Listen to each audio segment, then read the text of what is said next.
At 2 p.m. on December 5, 1945, 5 U.S. Navy torpedo bombers departed from the U.S. Naval Air Station Base in Fort Lauderdale, Florida. These Navy aircrafts were flying out into a region known as the Bermuda Triangle, a section of the Atlantic Ocean stretching from Miami to Bermuda and down to Puerto Rico. Around this time in the 1940s, the Bermuda Triangle was finding its way in the news for having an unusually high number of aircrafts and ships mysteriously disappearing out in the ocean. Researchers couldn't figure out as to why. Despite this alarming number of disappearances, these 5 U.S. Navy torpedo bombers set out into the Bermuda Triangle for a routine training mission known as Flight 19. This training mission was led by Lieutenant Charles Taylor, who had over 2,500 hours of flight time, considered very high for the time. Surely with a pilot this experienced, nothing could go wrong. Flight 19's mission was to fly east from this air station and drop some bombs as a training exercise over a coral reef called Henson Chicken. After dropping the bombs here, the group of 5 aircrafts would then fly north over Grand Bahama Island and then finally turn west and head back towards Fort Lauderdale. The weather was forecasted to be mostly clear with a slight chance of scattered showers. As the group of 5 bombers departed Fort Lauderdale, everything was going as planned. Flight 19 dropped their test bombs over the Henson Chicken Reef and then began heading north towards Grand Bahama Island. As Flight 19 began heading north, this is when very unusual problems began to arise. At approximately 3:45 p.m., now an hour and 45 minutes after the flight first departed, Lieutenant Taylor began calling back to the Fort Lauderdale flight tower, sounding very confused and worried. Taylor said that he did not see land, referring to the Grand Bahama Island, and believed that Flight 19 had veered very off course. The Fort Lauderdale flight tower then got on the radio and responded, "What is your position?" Then, silence. The flight tower at Fort Lauderdale was supposed to still be able to see Flight 19 out in the distance since it was a clear day and they weren't all that far from land. But as the ground crew at Fort Lauderdale looked out in the distance, there were no fighter jets to be seen.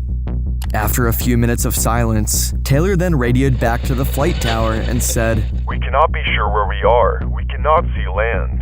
The air tower was attempting to radio back to Taylor and Flight 19, but for 10 minutes, all they got back was silence. Finally, a different pilot from Flight 19 got on the radio and called into the flight tower saying, "We cannot find west. Everything is wrong. Everything looks strange, even the ocean." There was another pause in communication, and then the flight tower learned that Lieutenant Taylor had turned over his command to another pilot for unknown reasons. This is all the Fort Lauderdale air tower heard though, followed by another 20 minutes of silence. Finally, another pilot part of Flight 19 was able to call into the air tower, now in a state of panic. "We cannot tell where we are. Cannot make out anything. We think we may be about 225 miles northeast of the airbase." For a few more moments, the pilot continued rambling, not making any sense, before finally making out, "It looks like we were entering white water.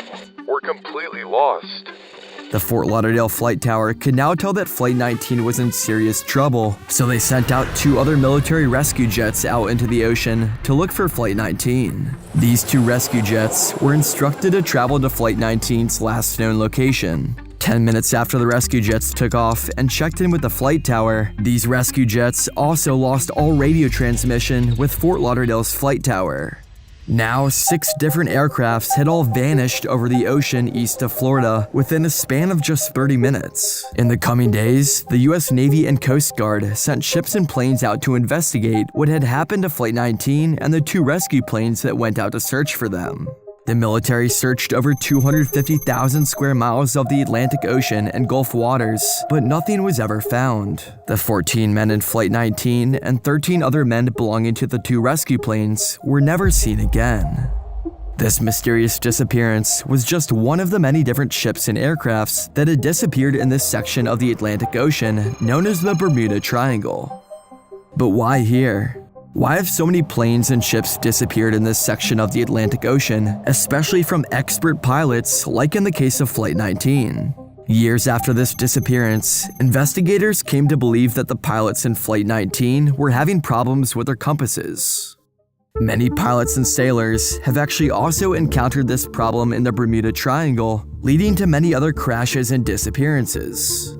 It was discovered that Lieutenant Taylor had believed he was actually flying over the Florida Keys and was heading west. He thought that if he flew northeast, this would take Flight 19 back towards Florida's mainland. Flight 19 was not over the Florida Keys though. They were actually very close to their original planned out flight path. Flight 19 was actually over Grand Bahama Island, which many say looks similar to the Florida Keys, at least from above. In this state of confusion, Lieutenant Taylor directed Flight 19 to begin heading northeast with the goal of flying back to Florida's mainland.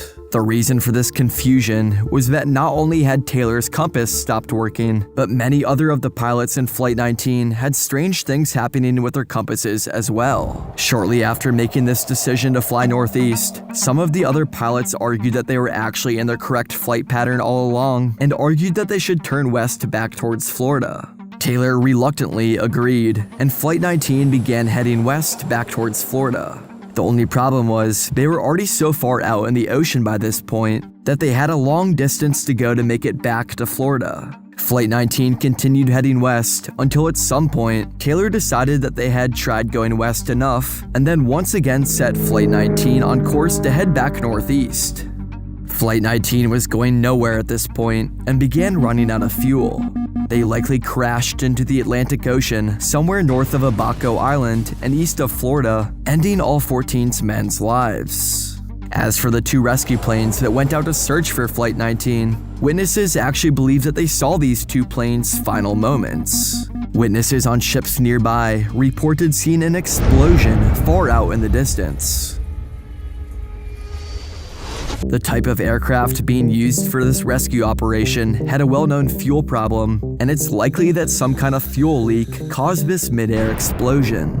But why did most of these pilots have broken compasses? This is actually a common issue in the Bermuda Triangle, where many sailors and pilots have reported that their compasses don't work as normal here. In this stretch of the Atlantic, compasses often point to the geographic North Pole rather than the magnetic North Pole. This can make a big difference in navigation, as the true North Pole and magnetic North Pole are roughly 1,200 miles away from each other. Many believe the remains of an underwater volcano is what's throwing off the compasses. This underwater volcano is what formed the actual island of Bermuda millions of years ago. This volcano left a large amount of basalt, which is what forms when magma and lava cools.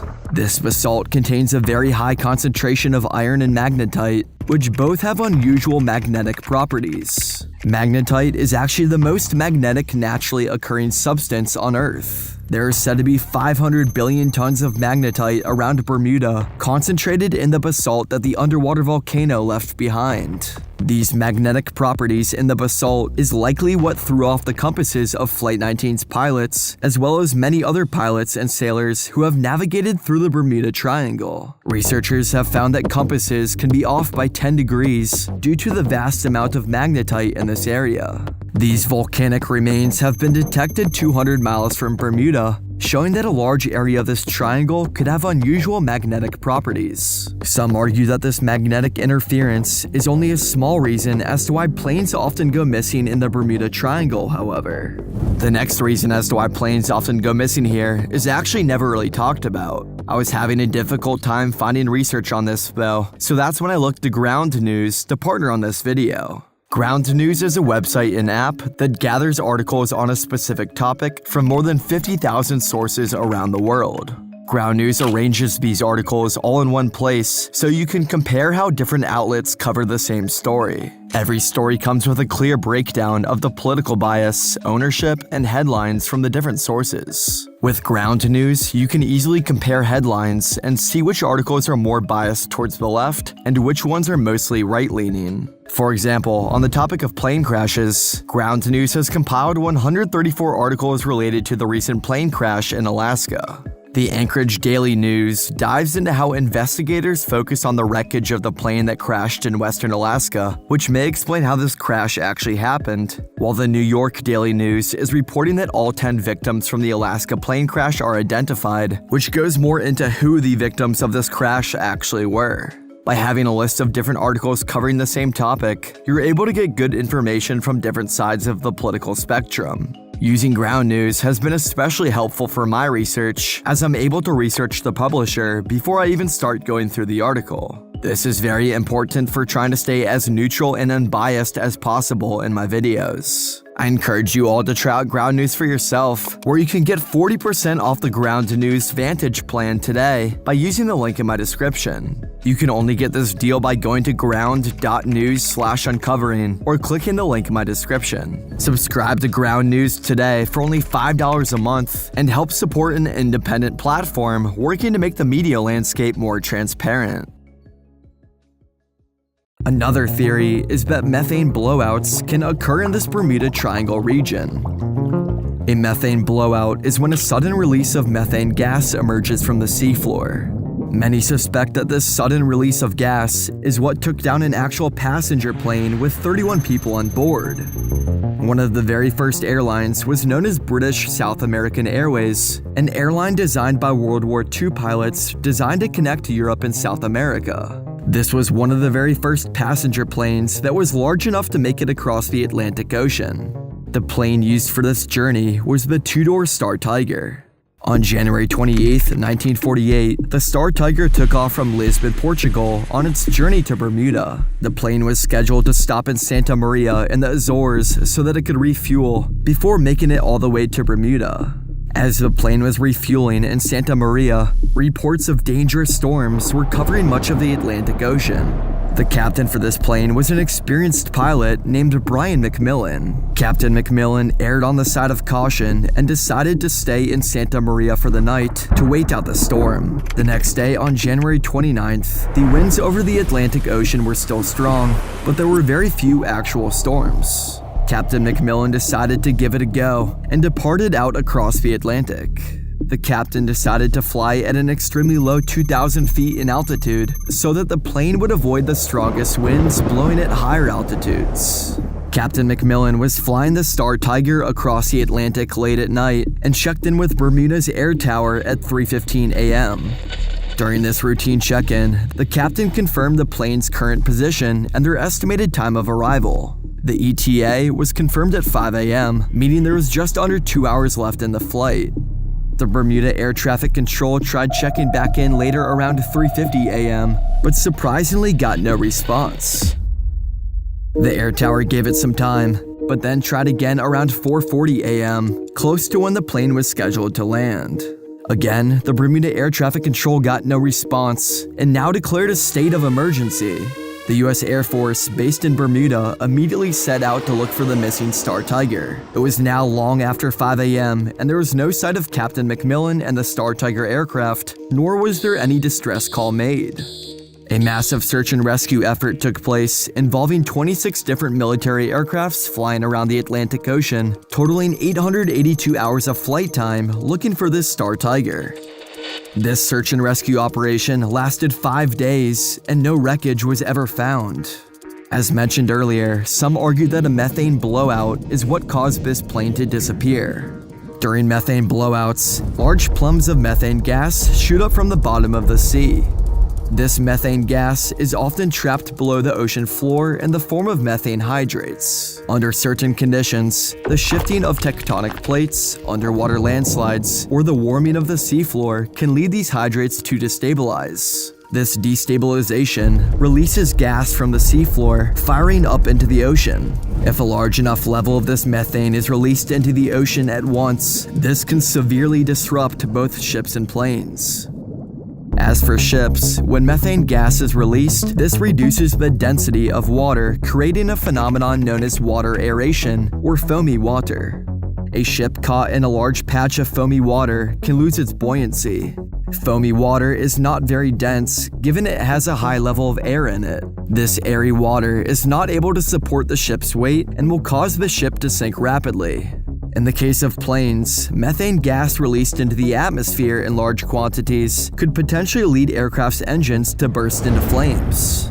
Methane gas is extremely flammable and can cause engines to catch on fire. Researchers argue, though, that this plane would have had to be flying at a very low altitude in order for a methane burst to make it all the way up to the plane's engine.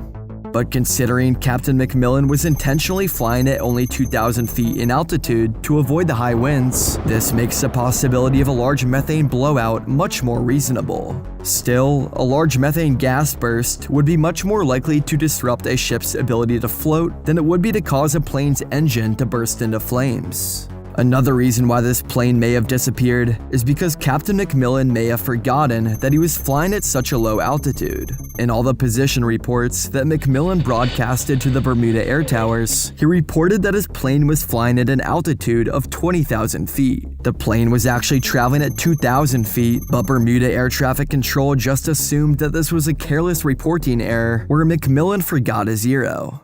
It is possible that when McMillan began descending into Bermuda, he forgot how low to the ocean he already was. It's possible that this plane could have kept descending until eventually it crashed into the ocean, not paying attention to the real altitude. While this disappearance likely could have been due to the pilot not paying close enough attention, another major passenger plane disappeared in the Bermuda Triangle in 1948, and it might not have been due to pilot error. At 7:40 p.m. on December 27, 1948, a DC-3 plane had just landed at the San Juan airport in Puerto Rico. Like the Star Tiger, the DC-3 was also one of the very first ever passenger planes. This DC-3 had just come in from Miami and was only going to be in San Juan for a short time to drop off passengers and pick new ones up before heading back to Miami. Just a routine turn, as they call it in aviation.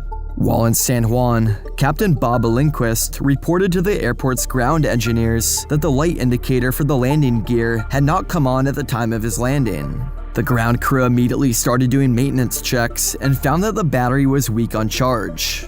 The ground crew began refilling the battery and told the captain that it would take several hours before the battery was fully recharged. Captain Lindquist did not want to wait this long and had a different idea in mind. The captain said that he would prefer to just recharge the battery with the plane's generator once the plane had made it back up in the sky. Captain Lindquist seemed like he was in a hurry to make it back to Miami. The ground engineers agreed with this decision, and then the new 28 passengers boarded the DC-3 to fly from San Juan to Miami. Right before the plane was about to take off, another issue arose where the radio transmitter was also not working properly, also due to a low battery. Captain Lindquist was able to receive messages, but he wasn't able to send any. This problem had to be fixed before the plane was allowed to take off, so the DC-3 waited at the end of the tarmac until the radio transmitter was fully recharged with a new battery. Now at 10:03 p.m., when all seemed to be working, Captain Lindquist and the DC-3 were allowed to take off with the 28 passengers and 3 crew members on board. Shortly after takeoff, the captain was advised to stay near the San Juan airport until a two-way communication was established with Miami. Commercial planes, even back in 1948, typically set up communication systems where they were able to stay in contact with more than one airport at a time. This was especially important for Captain Lindquist, given he was recently having problems on the ground with his radio transmitter. The flight then circled San Juan for about 11 minutes before successfully connecting with Miami's air tower. Now the two-way communication was officially confirmed, and the DC-3 began flying northwest towards Miami. At 11:23 p.m., now a little over an hour into the flight, Captain Lindquist sent his routine radio transmission signal to communicate where the plane was on the route back to Miami. The flight was at 8,300 feet in altitude and had an expected arrival time of 4:03 a.m. This radio transmission signal was received at the Miami airport, roughly 700 miles away, but strangely enough, there was no radio transmission signal received at the San Juan airport, much closer to the plane's current location. Captain Lindquist then sent another radio transmission signal later in the flight to indicate their position as they were getting ready to descend into Miami. At this point, the DC-3 was 50 miles south of Florida and was scheduled to land in 20 minutes. Even stranger this time, the signal wasn't picked up at the Miami airport, but it was picked up at the New Orleans airport, roughly 600 miles away. The New Orleans airport, knowing that this message wasn't for them, then transferred the message over to the Miami airport. The Miami airport then attempted to reach out to the DC-3, but they didn't hear anything back. The Miami airport repeatedly tried sending radio signals to the DC-3, but all they got back was silence. The DC-3 never arrived at the Miami airport that night, and nobody ever saw its 28 passengers and 3 crew members ever again. The US Coast Guard and Navy launched an extensive search covering hundreds of thousands of square miles, but no wreckage or remains were ever found. Now, despite the investigations that have taken place to uncover what happened to this DC-3 and all its people on board, not much is known regarding where this aircraft eventually ended up. One theory is that this plane could have started experiencing low battery issues again, causing the radio and navigation instruments to fail. This would have left the pilots unable to communicate with anyone on land and would have made it difficult for the pilots to determine where their location was accurately. This plane was also over the open ocean in the middle of the night, so it's even harder to determine where you are when everything looks black. If this DC-3 plane veered off course due to navigational errors, it could have run out of fuel and crashed into the ocean far from Miami. Many say that the reason most of these planes have disappeared in the Bermuda Triangle, though, isn't due to the magnetic interferences or even methane blowouts. Researchers often point to the fact that the Bermuda Triangle's frequent hurricanes and severe storms remain the most likely reason as to why these planes have disappeared in this region. Many hurricanes that end up in the Bermuda Triangle form off the west coast of Africa. The combination of dry, hot air from the Sahara Desert meeting moist, warm air over the Atlantic creates a strong atmospheric instability. This instability is what creates thunderstorms and even produces hurricanes. From here, the hurricanes follow the ocean's currents and the global wind patterns, which sends them across the Atlantic Ocean, making their way towards the Bermuda Triangle. As these large storms are moving across the Atlantic, they're traveling over thousands of miles of warm, humid ocean air. This moisture in the air allows the storms to intensify even more, often leading to powerful hurricanes. By the time they make it to the West Indies and begin entering the Bermuda Triangle, they've already had over 1,000 miles to intensify. These hurricanes and powerful storms continue making their way through the Bermuda Triangle, intensifying as long as they are still traveling over warm waters.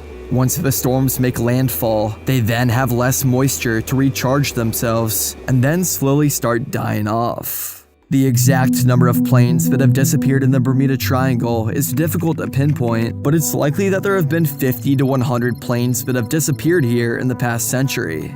Many of these disappearances are anecdotal, where stories of small planes with only a couple people on board are harder to verify. It still appears that most of these disappearances were due to navigational errors in the earlier days when GPS wasn't as advanced as it is today, and also because of the severe storms and hurricanes that often come through this region. With this all being said, the size and shape of the Bermuda Triangle could be changing in the future. With the Earth warming and sea levels rising, this could one day impact our oceans. I made a full video on what the Earth would look like if the extreme were to happen and Antarctica completely melted one day. You can find that video right here.